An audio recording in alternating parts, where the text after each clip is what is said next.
My grandma just got here with her dog and I can hear them upstairs, but I just had a shower and had a podcast idea and inspired moment. So I want to start this episode right away, fresh from the shower, with my grandma upstairs with her dog, whose name is Natasha. Yes, my grandma named her dog Natasha. Nicknames for Natasha range from Tashi Lashy, Natasha Washa, and she talks to it like it's a person. No hate to anybody who talks to their pets like they're people. But before I get into the topic, I swear I will. My grandma loves to talk about her dog's shit. Like anytime we look after this dog, which is very, very often. If you're someone who knows me personally, you know this. We look after Natasha all the time. And always, my grandma is always looking for Natasha poop updates. It's like, did she poo? We always joke, was it soft? But was it firm? Was it run? No, it was runny. And it's like, nobody really needs to know that in detail description of a dog's poo. Maybe you do. Maybe you're a dog owner. Maybe you're obsessed with knowing how your pet's bowel movements are going. I mean, it is a sign of if they're healthy or not. I mean, anyone's poo is a sign of if they're healthy or not.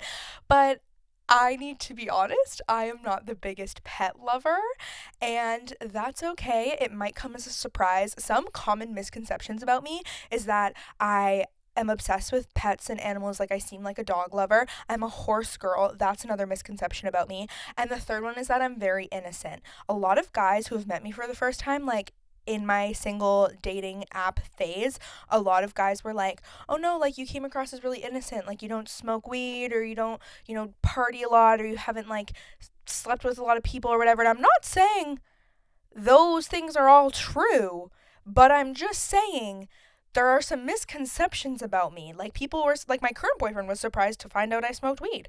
So, I mean, that's four new things you just learned about me in my life. My grandma has a dog named Natasha where we constantly have to talk about her poo, and she'll always be like, Natasha, I'm gonna be right back. Don't worry, I'm just going to the store. And we all go, okay, see you soon, like pretending like we're the dog.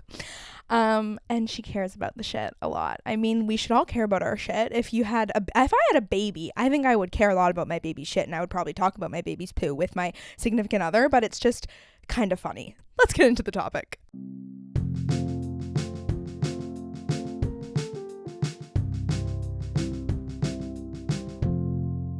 If you're new to the podcast, my name is Jess McDonald. I've been doing this podcast for almost 3 years. It's called Human to Human, and that was our poo talk segment of the show.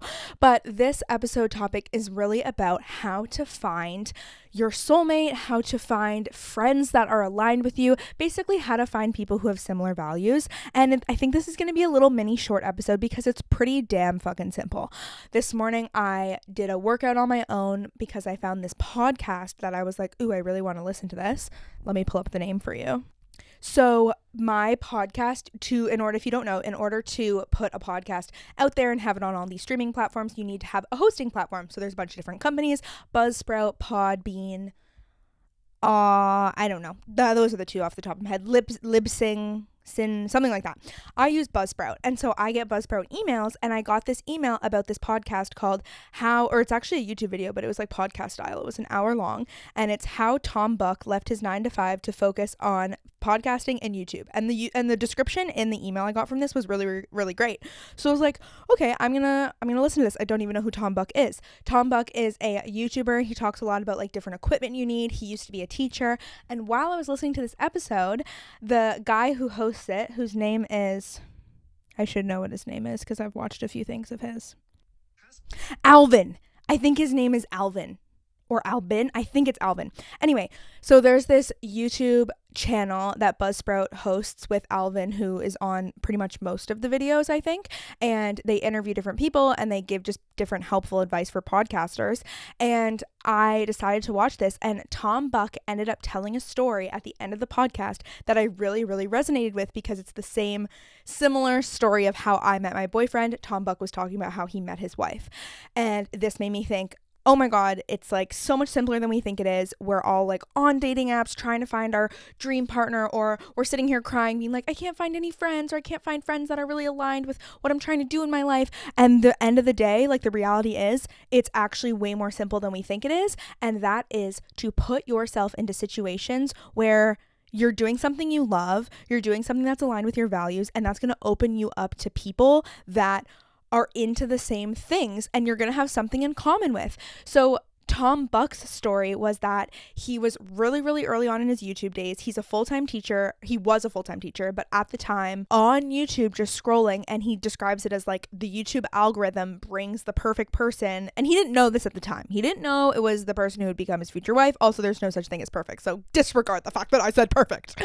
But he comes across this woman's YouTube page, and she had 3 videos in a row that were all about different topics, but things that he's obsessed with. Like she's going on a trip to Iceland, and he had an Iceland trip planned, and she's talking about media literacy, and he's literally a teacher who teaches him media literacy class. And he was just like, whoa, like who is this person? I know I have so much in common with this person. And in one of her videos, it was like only so low views, only 200 views. And he commented and said, oh my gosh, like I'm actually a teacher in this topic. I would love to talk about this more, blah, blah, blah, blah. And he literally said, I have never left a YouTube comment before, but he was like, there was so much in common I had with this cool woman. And so he commented, and she was like, oh, here's my email. They ended up hanging out, doing something that was based on what they had mutual interests in. And now whatever, things fell into place. Now they're fucking married. And this just shows he said it was the YouTube algorithm. I think he was putting content out into the world that he felt really passionate about. The whole podcast episode was so cool. It was all about creating things that are aligned with who you are and what you're interested in. Like, don't become a creator just because, like, let's say, like, I want to talk about sex because Call Her Daddy's famous and she talks all about sex. But if I don't enjoy sitting here and talking about sex, why would I try and make a successful podcast off that? I enjoy talking about poo. So I'm sitting here and I am starting each episode off talking about poo because that's what I love talking about to people in my personal life. And even Tom Buck says in this episode, talk about the things that the people around you get annoyed hearing you talk about because you want to talk about them all the time, aka me talking about shit. But if I was doing the Call Her Daddy thing and I didn't enjoy it, it would just be me creating a career for myself that I didn't actually like. And so Tom Buck is like putting things out into the world that he's really passionate about and thinks and talks about in his free time. And then that made him visible and told YouTube, this is what I'm into. And then this person came across his algorithm, came across his like search or page or whatever on YouTube, and he started watching them and was like, oh my God, I'm so aligned with this person. We have so many common interests. And this just really got my brain going because it made me think of my boyfriend, and I'll tell that story in a second. You might have even heard it before because I've told it before, but it made me think that, like, one, in order to find people that you're going to have things in common with and they're going to like, people always say the 5 people around you in your circle are who you become. The people you surround yourself by are the people you are most alike, and you are the sum total of the 5 people you surround yourself with, blah, blah, blah, blah, blah. So I feel like for a lot of us, we're like, how do we find people who are aligned with us? I'm changing, I'm having new values, or I'm solidifying things I want to do with my life. How do I, create a life and surround myself with people that's going to propel that in a really fun, meaningful way? Here's the fucking answer. Do things you love to do. Become visible in the spaces you want to be in. And Tom Buck did this. He was making videos for fun, and suddenly he like came across this woman's page, and it was so fucking cool. And now they're fucking married.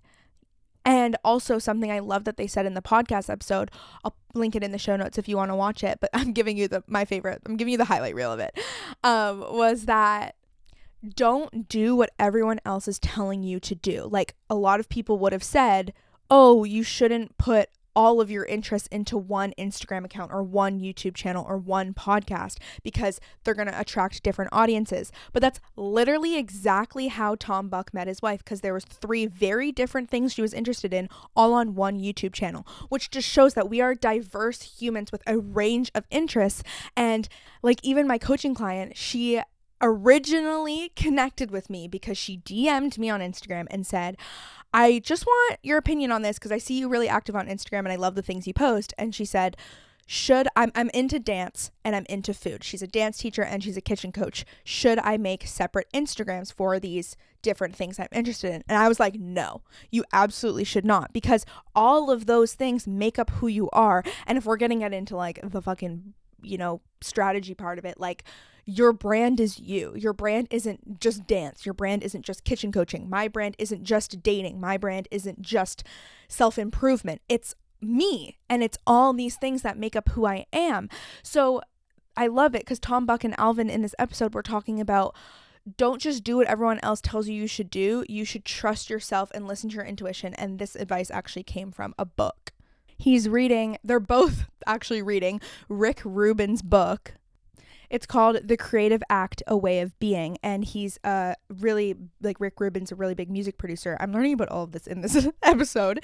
And he talks about how one of the things he said was, a piece of advice is don't listen to anybody. Listen to yourself, find out what you like, and then make that art. Make the art for you. Be the audience and make your art for you. And if other people like it, that's great. And if you have to get a job to support that art, that's okay. But you've got to... I love that.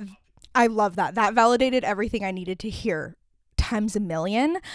But this just solidifies this idea that, like, you're going to attract the right people by, one, being visible. You need to be visible online. And this is what Tom Buck says in here, is the only thing he regrets is not starting his YouTube channel sooner.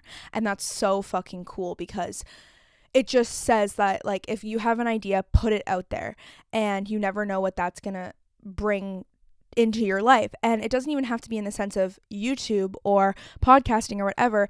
Be visible in terms of go into these social situations and be open to talking to people. An example is, like, if you love dancing or love line dancing or love dancing at a bar or love partying, go out, go to bars, go line dancing, go club dancing, and be open to talking to people. Start conversations with people. Be intentional about why you're doing it and what you want to get out of it. If it's just to have fun, amazing. But if you're dying to meet more friends who have similar interests as you do, then you need to be open to starting new conversations and being a little bit uncomfortable in those experiences.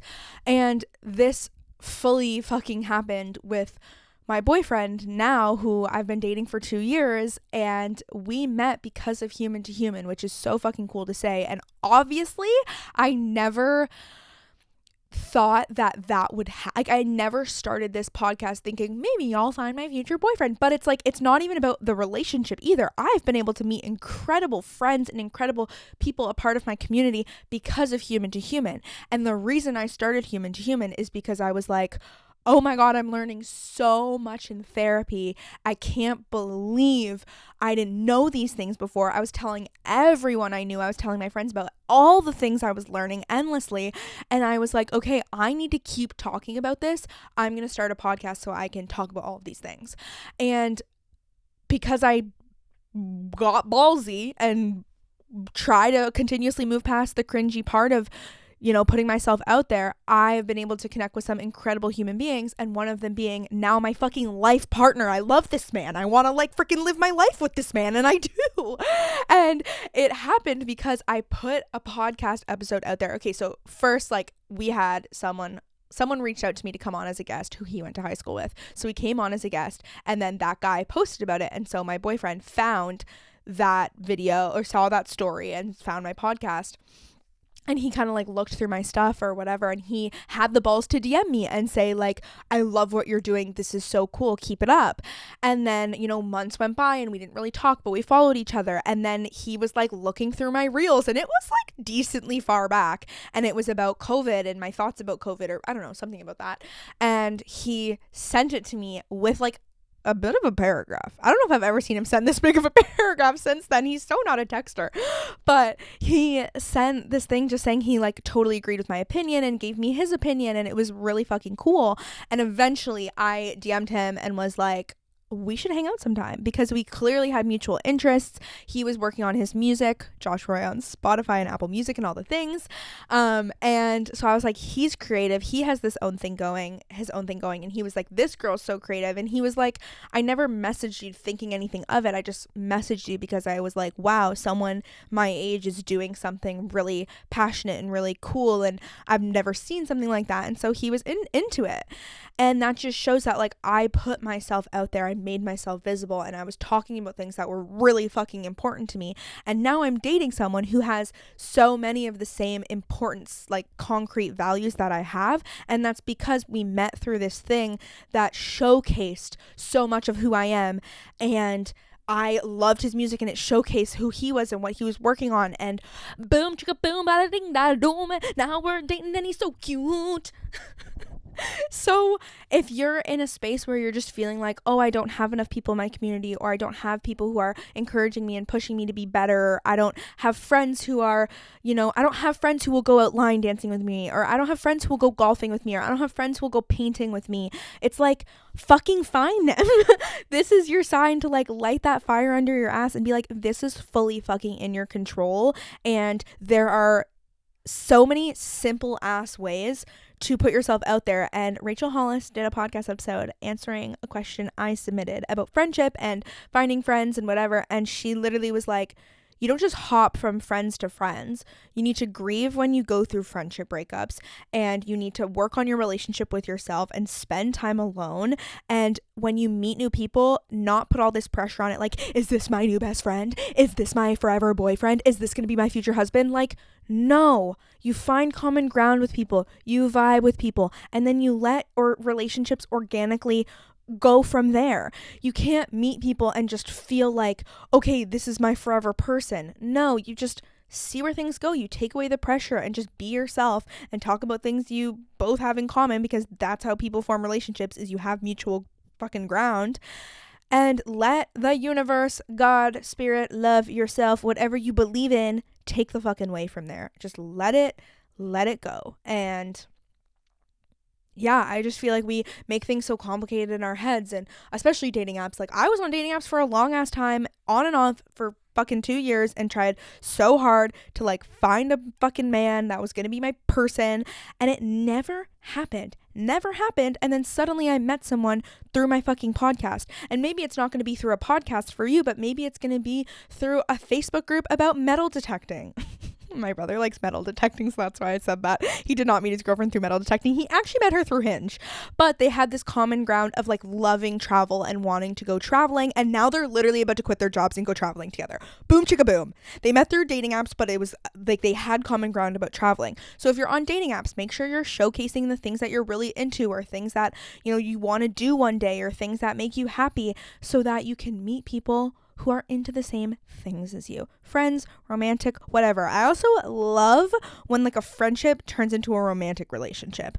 I've had 1 or 2 of those. And it sucks when you break up, because then you, like, lose a bestie you had.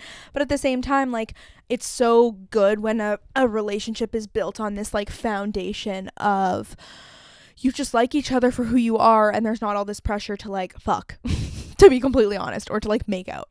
So, yeah, just remember that there are ways to meet people, and it just requires stepping out of your comfort zone, which is hard. Like, we don't want to do, like, a lot of people can get on a dating app, but I swear, I wish that I knew this statistic, but how many people actually go on the date? How many people on dating apps actually do go on first dates with a lot of these people? Probably not a shit ton, because it's a really vulnerable experience. And, like, there are guys that I'm friends with who, haven't really gone on a lot of dates or aren't dating people. And I'm like, guys, you need to go on a date to start the process. A girl isn't just gonna fall into your fucking lap.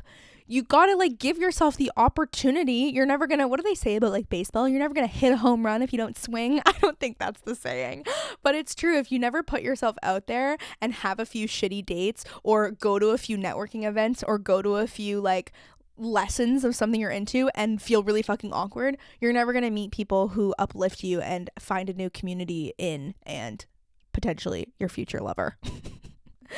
But again, like, with my man, I did not think he was gonna be my future lover. I was like, honestly, I'm gonna go on this hangout. I didn't even think it was a date. I'd gone on a lot of shitty dates leading up to it, and I was just kind of like, whatever, we're just gonna like shoot the shit. I didn't even know what school he went to. I didn't even know like a lot of things. I didn't know if he had siblings. I didn't know. It's like, it was a first date, but it was cool because we met through something that we both had in common. And if I didn't put myself out there and make myself visible on my podcast, I literally would have never met my boyfriend. Like, we have a mutual, but it's like, it's a very distant acquaintance of his, and it's someone that like I met because his brother went to my school and was in a fucking Zoom class, and I only ended up connecting with this person virtually because everybody followed each other on Instagram from the Zoom class. I never actually talked to his brother. I never like it just like something you would have never expected. And that's something I also want to say is like, let life take its course. Like, life surprises you. You can't plan everything. You can't control everything. You never know who's going to end up being one of your closest friends. You never know who's going to end up being your partner for life. So just like strip away some of those expectations, strip away some of that pressure for someone to be everything for you, because we all need relationships to fulfill different needs. No one can do every single one of them. And fucking buckle up. Let go and have fun. Have fun, god damn it. If you enjoyed this episode, please subscribe. Follow me on Instagram and TikTok at humantohumanpod. Send this episode to a friend. Put yourselves out there. And I will see you next Monday for another episode. Love ya.